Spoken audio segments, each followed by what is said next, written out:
Welcome to More Than a Few Words, a marketing conversation for business owners. MTFW is part of the Digital Toolbox, and this is your host, Lorraine Ball. Did you get a good night's sleep last night? Or did you lay in bed thinking about all the things you had to do this morning? Well, I think we have a solution because clearly part of the ability to go to sleep is really letting go of all that stuff. And my guest today is Elizabeth Lewis, and she helps high performers master their mindset to reach professional, personal, and financial success. She's a neuropsychology expert and go-to mindset mentor for corporate powerhouses and innovative driven entrepreneurs across the globe. She spent the last 7 years studying and working with high performers to help them make the impossible possible and maybe get a good night's sleep. So, Elizabeth, welcome to the show. Thank you so much, and most definitely get a good night's sleep. It's amazing what fear can do to a person and their sleep. Absolutely. And, when we first started talking about the show and I read your suggestion that we talk about planning the night before, I was like, okay, I'm there. Yes. When you talk to people about doing that, what's the first thing you tell them to do or why you tell them to do that? That's a great question because a lot of times people look at me like, wait, what? I thought I'd do it in the morning. And I mean, yeah, you can do it in the morning, but here's the benefit of doing it at night. So we think in two different ways, we could say. We have sensory-based thinking and we have language-based thinking. Language-based thinking is what I'm doing right now when we communicate. Sensory-based thinking, an example of that is if you drive and you see a red light, you slam on or like it's turning to be red, right? You slam on brakes. You don't go, oh, maybe I should slow down and press, right? We don't have this conversation. We kind of react. And your sensory-based thinking is more linked to your unconscious thinking. So it's 4 times faster than your language-based thinking. It never turns off, never turns off. That's why like when we were younger, they told us to like study before bed. Or if you've ever gone to sleep and you're like, I'm not sure how to deal with this thing. And you wake up and you're like, I have the answer. So that's what you're doing. You're getting it into that unconscious brain. So you wake up the next morning knowing exactly what you need to do and where you need to go. And that immediately can put you in flow. Wow. Okay. So, really, just thinking about the problems before bed, but putting them out there in some sort of organized, not laying in bed, letting them swirl around and keep me awake. Right. If that happens, the best thing you can do is wake up and capture all of those thoughts on paper. Because typically, when you're not able to sleep at night, you're struggling with the fear of the unknown, and that's not a pleasant place to be. I've been there. It's not. And so I tell my clients, especially my high performers, before you leave the office the day before, like before you go home, before you do, the last thing you need to do is figure out 3 to 5 things that you need to do tomorrow. 3 to 5. That's not a Wow. lot.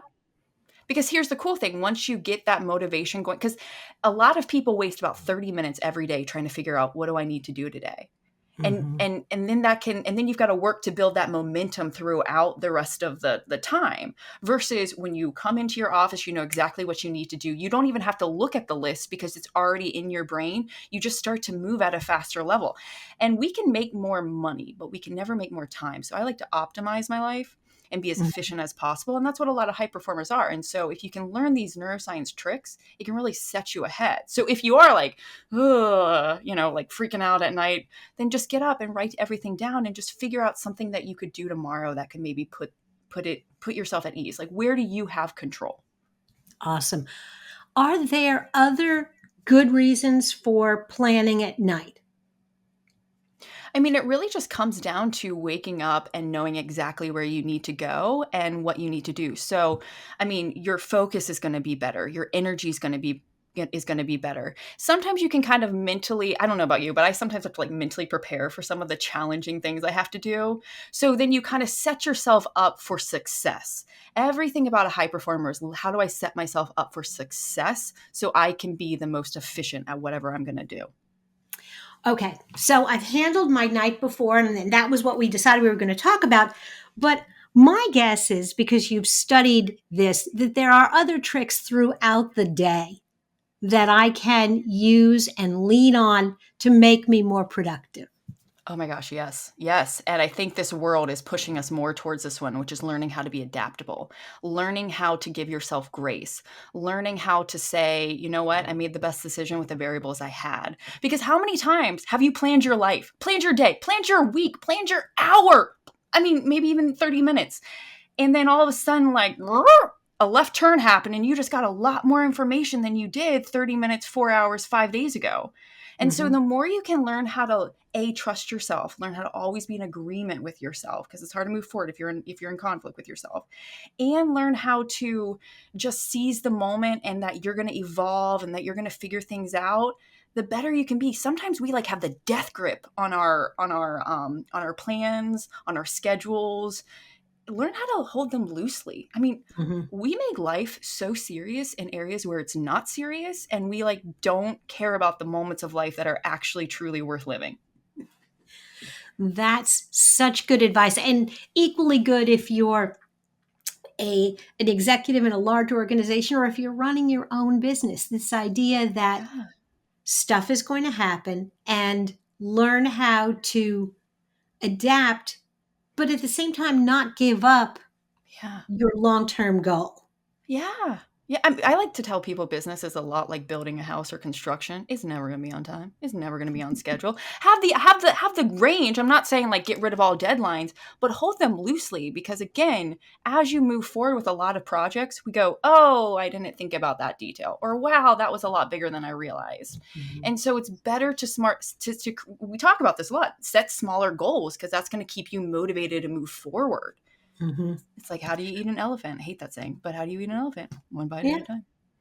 absolutely. But it's funny because when we take long car trips, I don't really love long car trips, but I Mm-mm. love the mile markers Yeah, because it. And so in my head, I'm like, okay, I'm going to look for mile marker 25, or I'm going to look for mile marker I 50. love that. And that's really what you're describing is when you say those smaller goals, it's look for Yeah. the mile markers and celebrate passing that one. And don't worry that it's still 1,500 miles to wherever you're trying to get to. Yes, yes. Part of growth, part of life is learning how to enjoy the journey, which for Mhm. high performers is very, very difficult, or anyone who is impatient. Very difficult. It's very difficult. And I love that you just said that. How can you find checkpoints? I think about like Mario from Mario Kart, because I grew up in that period of like, woohoo, checkpoint, or whatever he says. I can't do a more Mario voice. But yeah, celebrate those small wins. I mean, Mhm. I wish we did a better job of like celebrating the moments that we got to, that we wanted to get to for the last 4 months. Mhm. Absolutely. Absolutely. So, what other, let's call it, well, you use this term a lot, thinking traps, but what other thinking traps do you think we fall into that we need to learn how to avoid?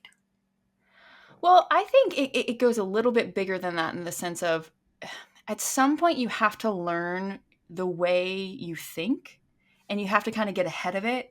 I mean, we have, gosh, off the top of my head, let's see if I can do this. I think we have 95% of our thoughts are the same every single day. 90 freaking 5% of our thoughts are the same every single day. 80% of them are negative. That's just on average. And as a therapist, I don't know. I have some clients, and I'm like, yeah, I'm pretty sure you're at like 98% for negativity, for thoughts. It's because you just hear what's going on, and so they're habitual ways of thinking. I mean, we do get programmed in our thoughts. So if you can get ahead of it, then you know it's going to be there. It's funny to me how we're so accepting of like limitations, like dyslexia or physical limitations, but we don't know our cognitive limitations. And I don't Mm, mean that to be limiting beliefs. I mean in the sense of what is your tendency to fall into, because you need to get ahead of it. You need to accept that, and you need to move forward. For instance, I'm someone who sometimes likes to project failure into the future, because that's just what my childhood kind of taught me. mhm, And now I know when I go and I face that fear, I'm like, okay, I know my first thought is I'm going to fail, I'm going to suck, I'm going to do this wrong. I know that. So when that thought comes, I'm not freaked out by it. I'm just like, oh, hey, buddy, there you are. I was wondering when you were going to show up, right? I mean, it's really learning how to have a conversation with yourself so you can trust yourself, because nobody knows if what you're after is really what you should be doing. There's so many things about life that only you can answer. Nobody else can answer it mhm. for you. Awesome. So, really, and we've just scratched the surface. So I really am going to encourage everyone to go to elizabethlewis.com and learn more about what Elizabeth does and check out her thinking trap quiz Yes. to maybe learn a little bit about your own thinking trap, but really from the perspective of going to bed at night, getting organized, planning your day, and then giving yourself some grace when things change. Great advice for my audience. Thank you so much. Thank you so much for having me. And you're just such a delight to chat with. Really grateful for this. Well, this was fun. Yes. If you've enjoyed today's conversation, if you'd like to find other resources for your business, be sure to check out digitaltoolbox.club. Look for MTFW wherever you listen to podcasts. This has been another episode of More Than a Few Words. Thanks for listening.